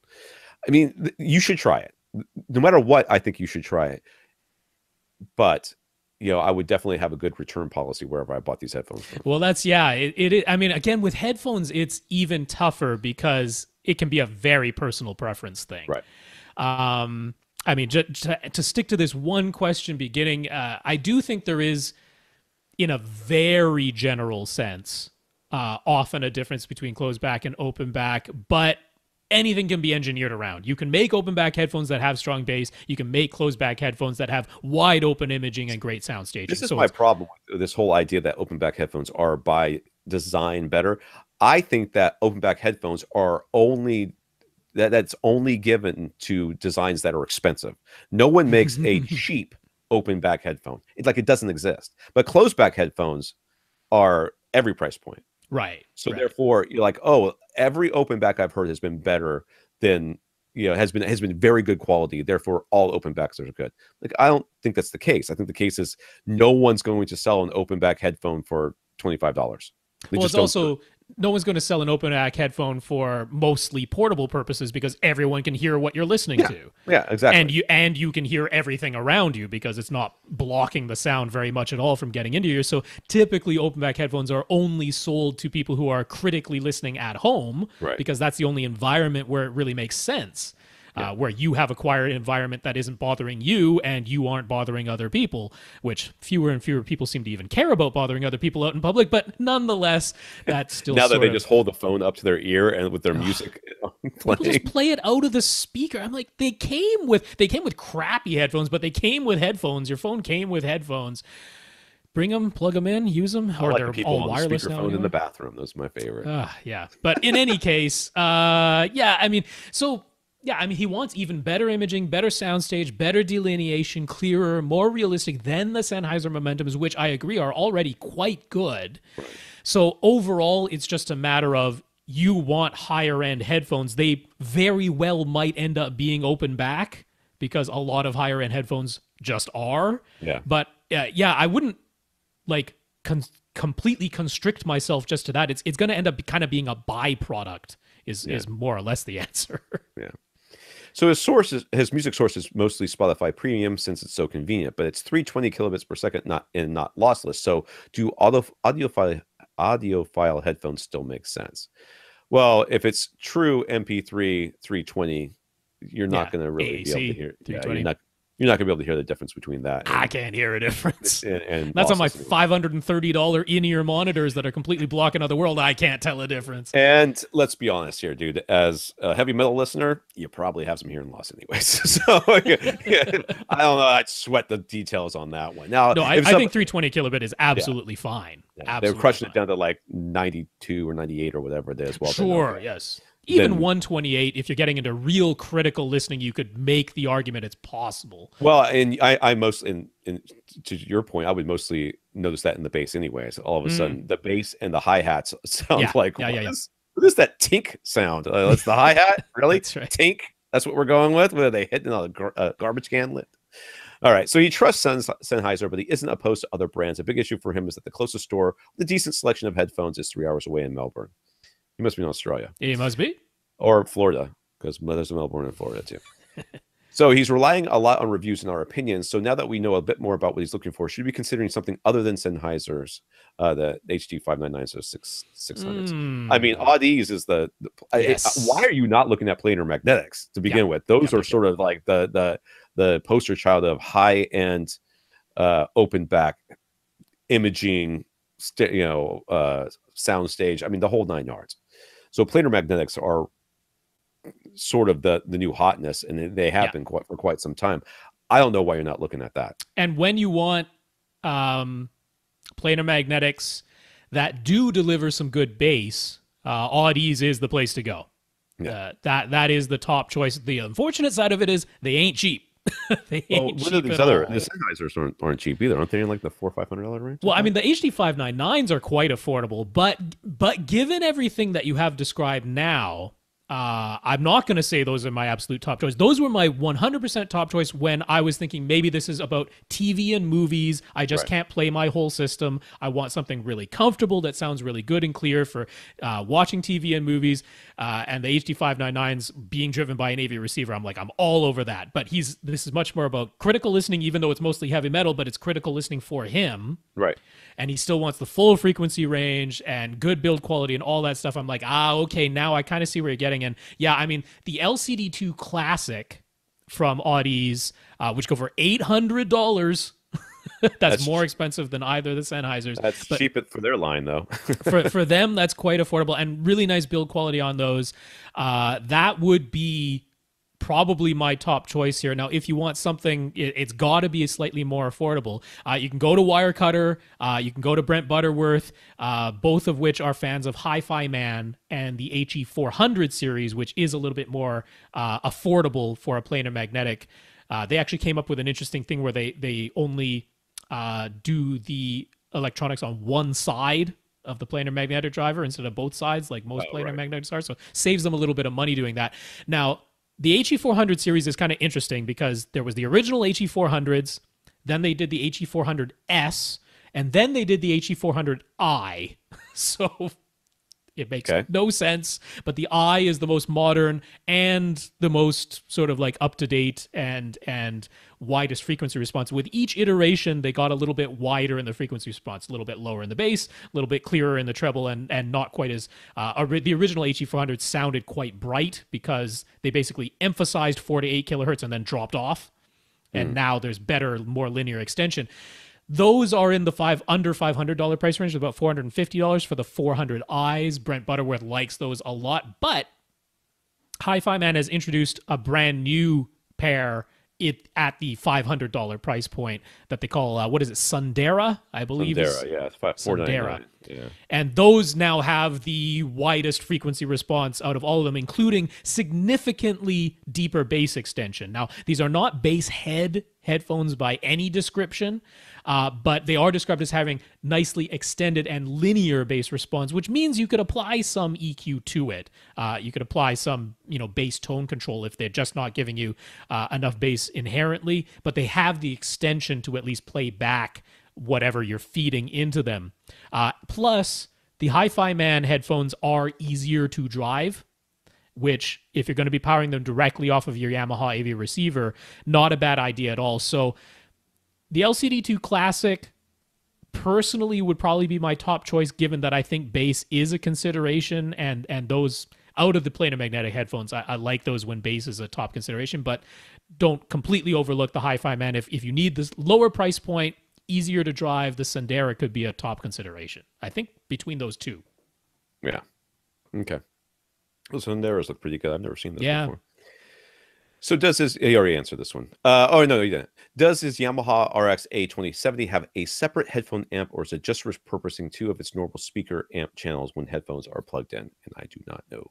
Oh, it's a separate thing. It's not repurposing speaker amplifiers, which have way more power than you would ever need for headphones. Right. No, it's an op amp. It's just a little op amp in there that's driving the headphones. But Yamaha thankfully puts in a good quality, high power op amp, where a lot of other AV manufacturers they skimp on the little op amp they put in there for the headphone jack. But Yamaha does not. So it's a good, just regular op amp headphone amplifier in there.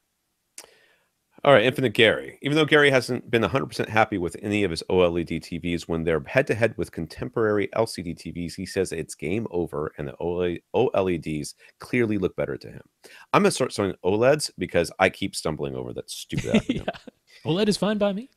But one area where LCD TVs clearly still hold an advantage is size for price. Very good 75-inch LCDs like the Sony X900F or Samsung Q9FN are priced at $3,500 or lower, and there isn't even an option for a larger than 77 inches when it comes to OLED. But OLED prices keep coming down. So how long before? Why does he keep asking us this? We don't know. How long before those 77-inch OLEDs are around $3,500, and when do we think we'll see even larger OLED screens? Dude, that's all they're working on is how to make these things bigger and cheaper. That's what they do. So... Although there is some like keeping OLED as a premium thing because they're making all the money these days.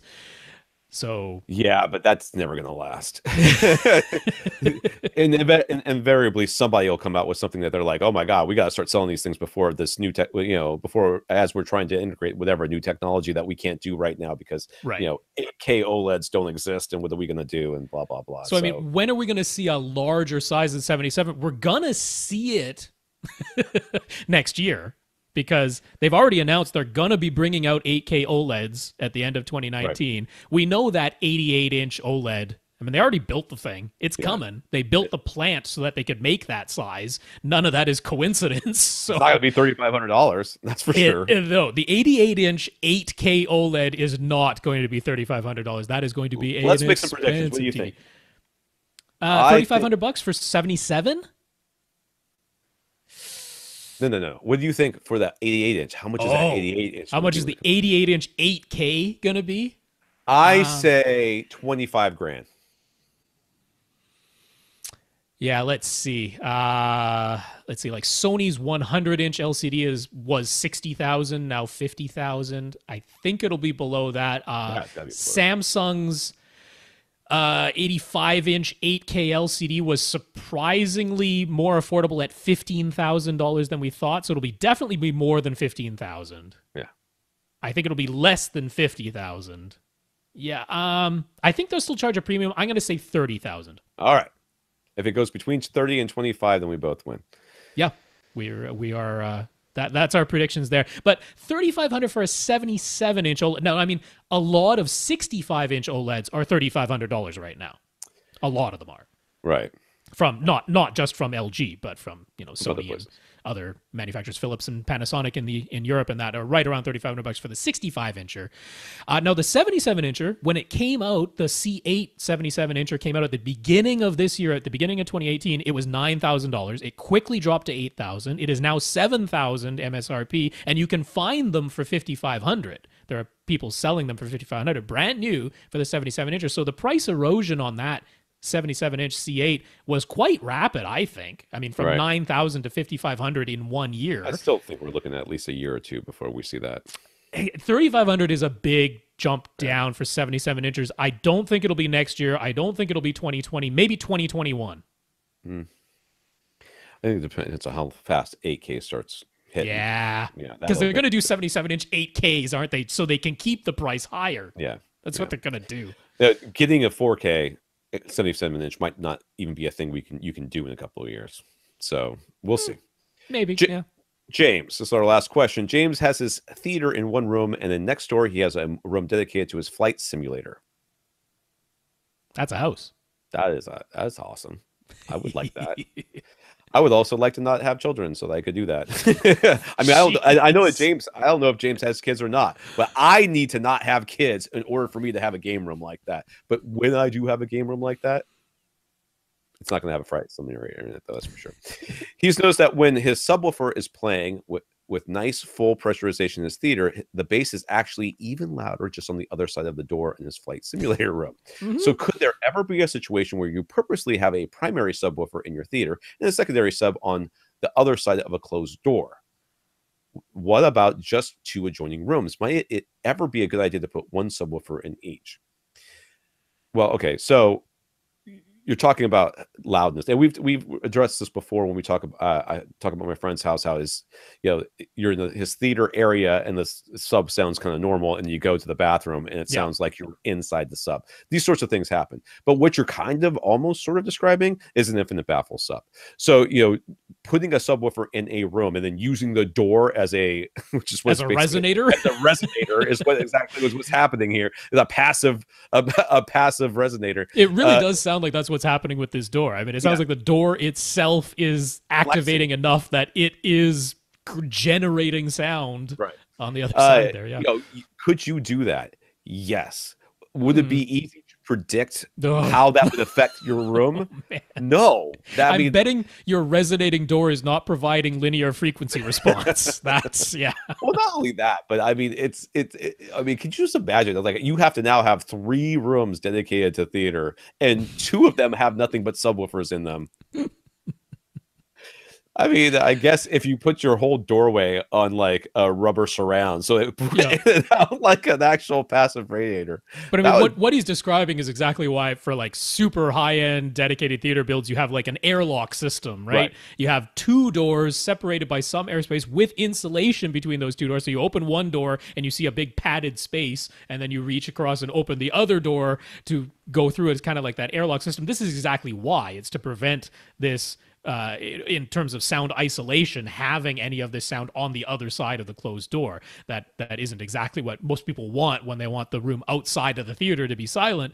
So, but I mean, I don't think I would ever purposely design it that way. There's just literally no reason to ever do this when it's so much easier. Because I mean, how many times have we talked about infinite baffle subs, about how once you build it, you're screwed because you can't move it if it does go around. Now you're talking about moving doorways, and God help you if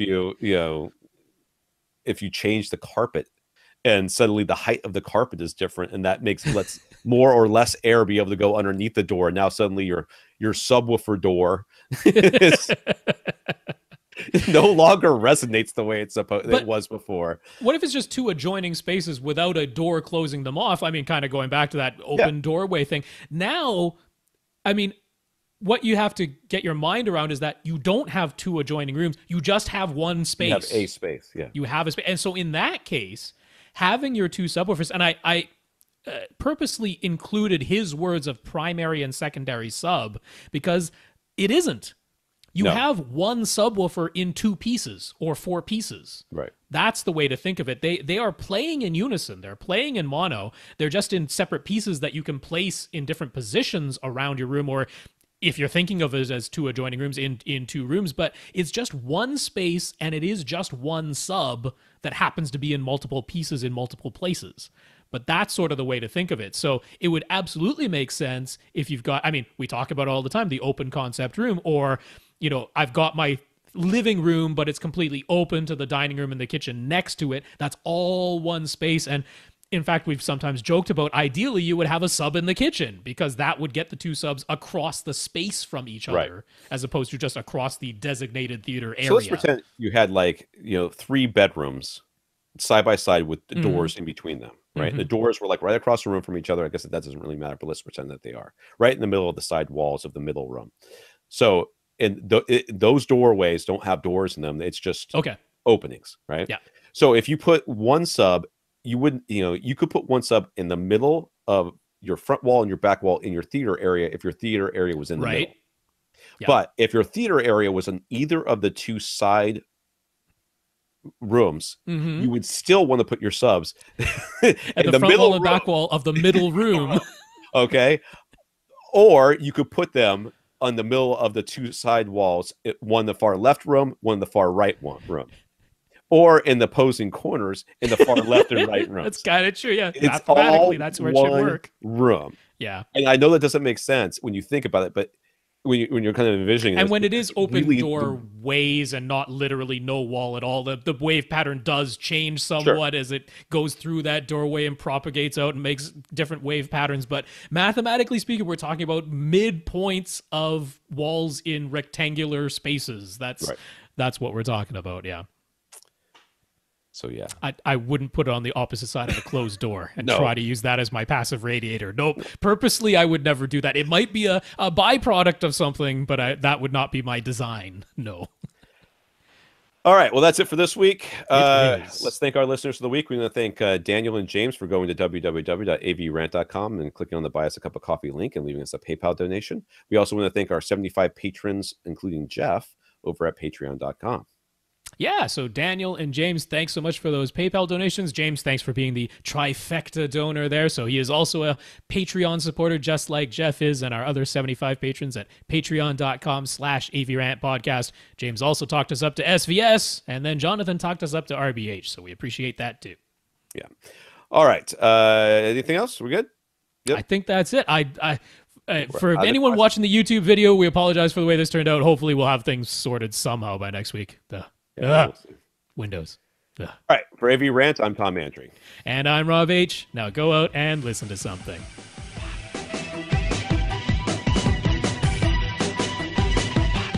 Want your question answered? Send it to question@avrant.com.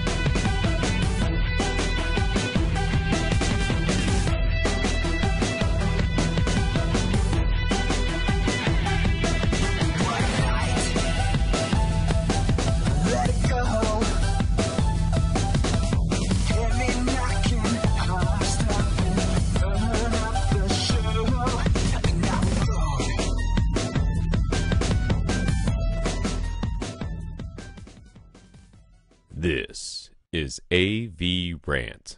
Now go out and listen to something.